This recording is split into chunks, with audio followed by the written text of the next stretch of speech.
Dona Yaya foi interditada dentro de sua própria casa, perdendo o controle sobre sua vida. Sérios problemas mentais ou vítima de uma conspiração em nome da ganância. Casa mal assombrada, maldição, teorias da conspiração e lendas dão vida a essa história que poderiam ser facilmente adaptadas para um filme de terror. Quer saber mais sobre esse caso intrigante? Fica aqui que eu te conto. Fala, meus amores, tudo bem com vocês? Eu sou a Mariana, sejam muito bem-vindos ao Samari. Aqui no meu canal você vai ouvir sobre casos sobrenaturais, casos criminais, lendas urbanas e por que não filmes e séries de horror. Se você curte esse tipo de conteúdo, fica por aqui que vai ter muita coisa boa. Hoje eu vou contar sobre a história triste de Dona Yaya, a última herdeira de uma das famílias mais ricas de São Paulo, onde passou 40 anos presa em uma casa na região do Bexiga. Sebastiana de Melo Freire, conhecida por Dona Yaya, nasceu em 21 de janeiro de 1887 em Mogi das Cruzes. Filha de Josefina Augusta de Almeida Melo e Manuel de Almeida Melo Freire. Seu pai era um rico fazendeiro de café, empresário e político no estado de São Paulo. Sebastiana tinha 4 irmãos, sendo a caçula entre 5 filhos. Yaya sofre sua primeira perda com seu irmãozinho, que morre antes de completar 1 ano. Perde ainda sua irmã de 3 anos quando ela morre asfixiada por um botão de bolsa que, por um descuido, foi deixado em seu berço. Podemos dizer que todo esse mistério que envolve a família Freire começa com essa morte, já que as pessoas acreditavam que a sua irmã havia morrido engasgada com milho de pipoca. A lenda conta que a menina havia sido proibida de ver a procissão de São Benedito por preconceito, já que ele era um santo negro. A família, para tentar distraí-la, oferece um saco de pipoca e, ao colocar a primeira na boca, ela engasga e morre na hora. Essa lenda foi tão forte que seu túmulo, localizado em Mogi das Cruzes, virou um ponto turístico, onde as pessoas, quando iam visitá-la, levavam pipoca para deixar em sua lápide. Esse túmulo foi erguido em 1891, sendo uma escultura de mármore de uma criança deitada num berço, segurando flores. Porém, muitas pessoas juram que as flores, na verdade, são pipocas. Mas voltando à triste história dessa família, Yaya perde mais uma irmã, que morre de tétano aos 13 anos de idade. Mas as tragédias na vida de Yaya estavam bem longe de terminar, já que em 1990 ela perde a sua mãe devido a uma cirurgia para a retirada do útero. E apenas 2 dias depois seu pai morre em um acidente de carro. Órfã aos 13 anos, ela fica sob tutela de seu irmão de 18 anos, Manuel de Almeida Melo Freire Júnior. É dito que ele passava por problemas mentais e em 1905, aos 23 anos, Manuel faz uma viagem de navio para Buenos Aires, tem um surto psicótico e se joga ao mar, deixando Yaya com 18 anos sozinha no mundo, se tornando agora uma das pessoas mais ricas da cidade. Quando seus pais faleceram, ela e seu irmão haviam se mudado para São Paulo e agora sozinha passa a morar com sua madrinha e seus afilhados na rua 7 de Abril, onde recebia seus amigos, promovia saraus e mantinha um estúdio completo de fotografia, um de seus principais interesses. Possuía ainda 2 automóveis, onde dirigia pela cidade e pelo interior de São Paulo. Yaya foi alfabetizada na fazenda, em Mogi das Cruzes, e quando veio morar para São Paulo, passa a frequentar o Colégio Sion, localizado na mesma rua em que morava. A casa na rua 7 de Abril, na qual Yaya morou, hoje é sede das Galerias das Artes e 7 de Abril, que dão passagem para a Praça Dom José Gaspar e também para a Biblioteca Mário de Andrade. Após a morte de seu irmão, chove pretendentes querendo se casar com Yaya, porém ela sempre recusou tais propostas,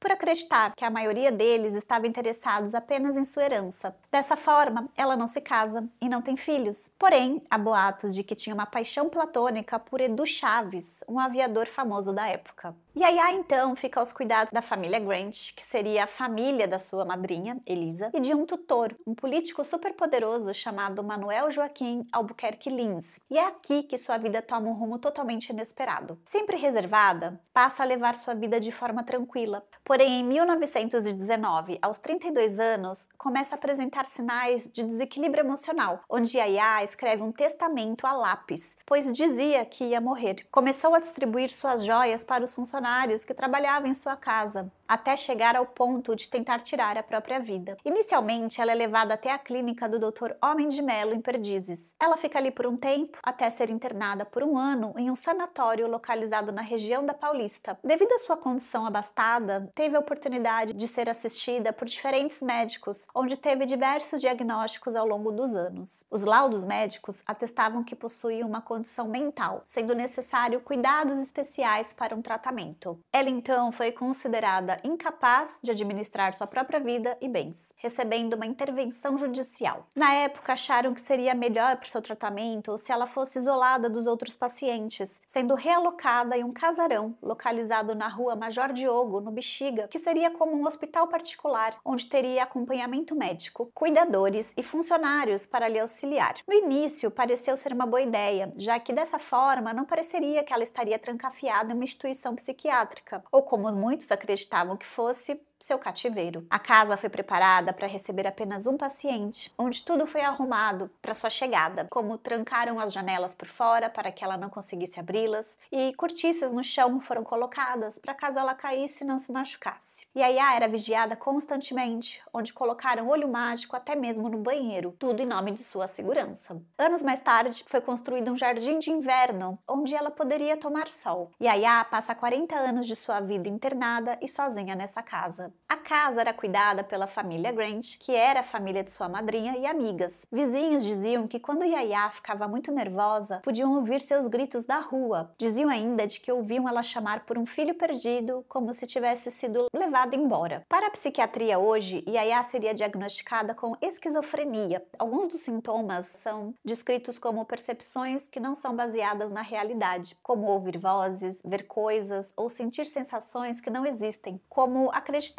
que outras pessoas estão tentando prejudicá-la. Em 1961, Yaya sofre uma hemorragia e descobrem um câncer de útero. Ao passar por uma operação de emergência, não resiste, morrendo aos 74 anos. Ela foi sepultada no cemitério da Consolação e em sua lápide consta apenas os dizeres: Sebastiana de Melo Freire, herdeira. Tanta coisa para falar dela, né? Após sua morte, por não ter deixado herdeiros, todos seus bens foram para leilão e a sua casa ficou em posse da USP, a Universidade de São Paulo. O casarão ficou inabitado até 1991, quando passou por uma reforma, e onde a USP traz de volta toda a história de Dona Yaya e de sua família. Hoje, o Centro de Preservação Cultural e a Universidade de São Paulo promovem reflexões sobre a preservação do patrimônio cultural, incluindo monumentos e acervos. São feitas ações para levar conhecimento para a população, como pesquisas, oficinas, cursos, palestras, eventos acadêmicos, exposições, visitas monitoradas e até mesmo apresentações artísticas. É possível visitar a casa da Dona Yaya e para isso basta acessar o link que eu vou deixar aqui na descrição. Lá você consegue ver o horário de funcionamento da casa. Eles pedem apenas para que preencha um formulário a fim de que a visita seja adequadamente organizada. Ah, e a visita é gratuita. Entrando agora na parte de teorias da conspiração e casos sobrenaturais, há diversas teorias para explicar os acontecimentos com a família Freire. Há quem diga que é muita coincidência toda essa história de Yaya e de seus familiares, como se houvesse algo por trás disso tudo, causando propositalmente aquela desgraça toda. Mas quem seria capaz de algo assim e o porquê? Por dinheiro, já que a família de Yaya, como já dito aqui antes, era extremamente abastada? Dizem que seu tutor, o político Albuquerque Lins, planejou todo o esquema de interditá-la para conseguir ficar com a sua fortuna. Existe ainda a teoria sobre a morte de seu irmão no navio, que teria pulado ao mar. A teoria diz que ele não causou mal a si mesmo, mas que alguém o jogou, fazendo com que todos acreditassem que havia sido ele quem deu fim à sua vida. Essa é forte, né? Mas não para por aí. Lembra que eu falei sobre terem ouvido Yaya gritando, pedindo para que devolvesse seu filho? Uma outra teoria abraça essa ideia, dizendo que Yaya teve um filho e que ele foi levado embora para que ele não pudesse herdar a fortuna após a morte de sua mãe. Mas se isso for real, quem seria o pai dessa criança? Já que diziam que quem cuidava dela e da casa eram sempre mulheres, desde funcionárias até as mulheres da família Grant e amigas. Teria sido Albuquerque Lins o pai de seu filho? É questionado até o acidente de carro do pai dela, tão convenientemente próximo à morte de sua mãe, a deixando órfã. Apesar de todas essas teorias, nenhuma delas nunca foi comprovada, tornando esse um dos casos mais trágicos do século XX. E claro que eu não posso deixar de falar sobre os rumores que seguem até hoje sobre o fato da família e da casa do Bexiga serem amaldiçoados. Moradores locais juravam ouvir gritos aterrorizantes vindo do casarão nas madrugadas, e aqueles que ousavam encarar a situação mais perto afirmavam desejavam ver a figura fantasmagórica de Dona Yayá na janela. Dizia-se que quem não fugisse a tempo e olhasse para trás poderia encontrar a assombração pronta para estrangulá-lo. Diziam ainda que conseguiam ouvir pessoas nos corredores e janelas que abriam e fechavam sozinhas, sem qualquer motivo aparente. É questionado ainda se a família Freire não havia sido amaldiçoada por uma força maligna, devido a todos os incidentes obscuros que aconteceram com eles.